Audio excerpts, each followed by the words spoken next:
एक संपूर्ण प्रेम कहानी शिव और पार्वती की।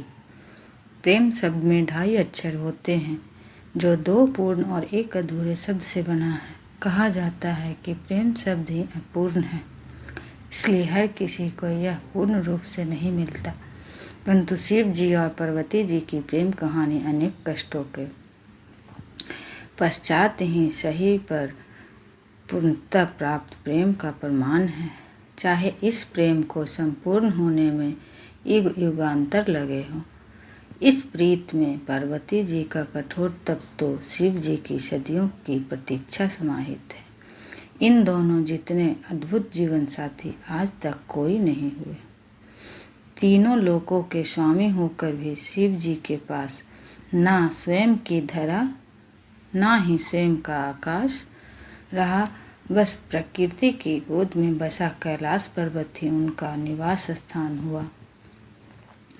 और दूसरी ओर पार्वती जी हर जन्म में राजकुमारी या बड़े घर की कन्या हुई, फिर भी उन्होंने अपने जीवन में शिव जी से अधिक किसी की भी चाह कभी नहीं की।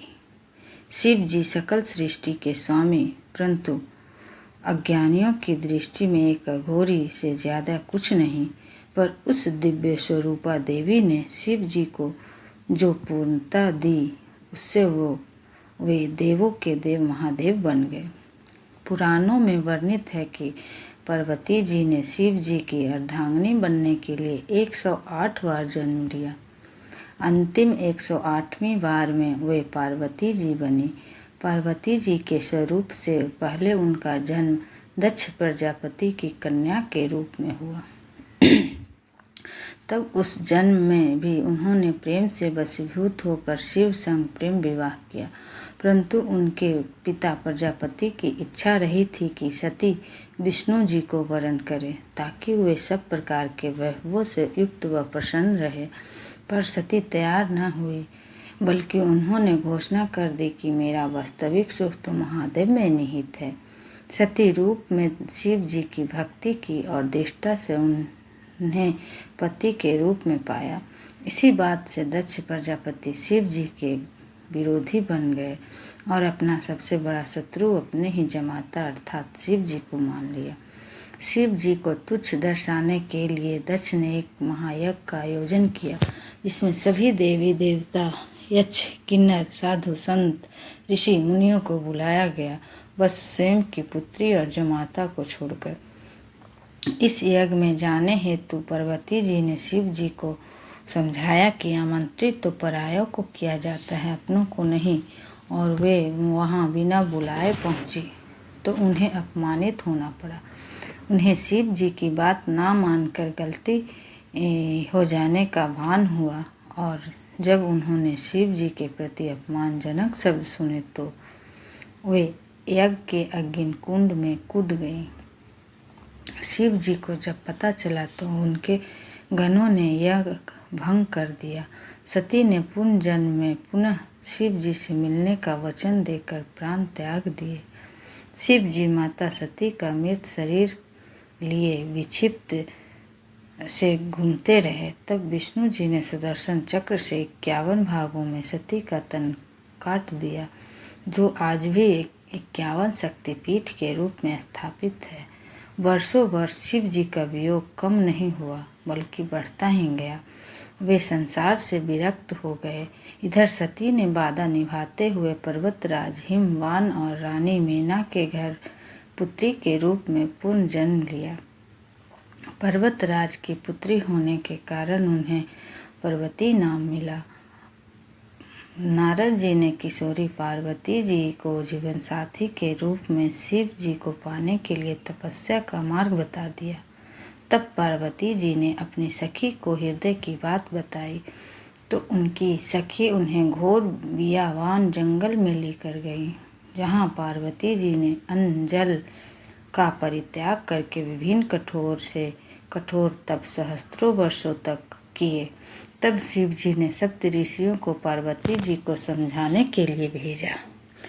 स्वयं भी वटु वेश में समझाने पहुँचे थे, परंतु शिव जी ने भी पार्वती जी की दृढ़ संकल्प के आगे हार स्वीकार कर लिया और वे पार्वती जी संग परिणय सूत्र में बंधने का वचन दे बैठे। इस वचन को शिव जी ने फाल्गुन मास कृष्ण पक्ष की चतुर्दशी अर्थात शिवरात्रि पर पूर्ण किया। शिव और शिवा का महामिलन शिवरात्रि को हुआ, इसलिए यह दिन महाशिवरात्रि बन गया। कितनी कठिनाइयों को सहन करते हुए महलों की राजकुमारी पार्वती जी पर्वतवासिनी बन गई।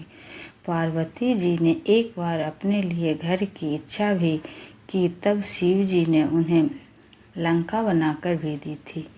तब वास्तु विप्र रावण जो दक्षिणा में शिव जी को पाने की इच्छा से पूजन करने आया था, पार्वती जी ने सोने की लंका उसे ही भेंट कर दी, परंतु शिव जी को रावण के साथ जाने नहीं दिया।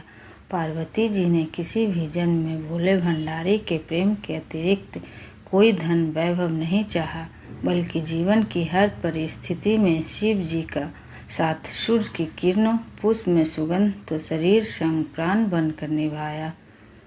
वही शिव जी ने भी तो हर जन्म में पार्वती जी की प्रतीक्षा की। शिव जी जो गले में मुंडमाला पहनते हैं, वो पार्वती के हर एक जन्म का ही प्रतीक है, जिससे वे हृदय से लगाए रखते हैं। वास्तव में पार्वती जी अनेकों कठिनाइयां सही तो शिव जी ने भी अथाह वियोग सहा। जिसे अभी कुछ सरलता से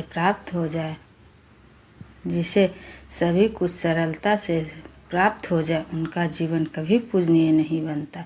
अंततः दोनों ने संपूर्ण प्रेम की परिभाषा गढ़ दी।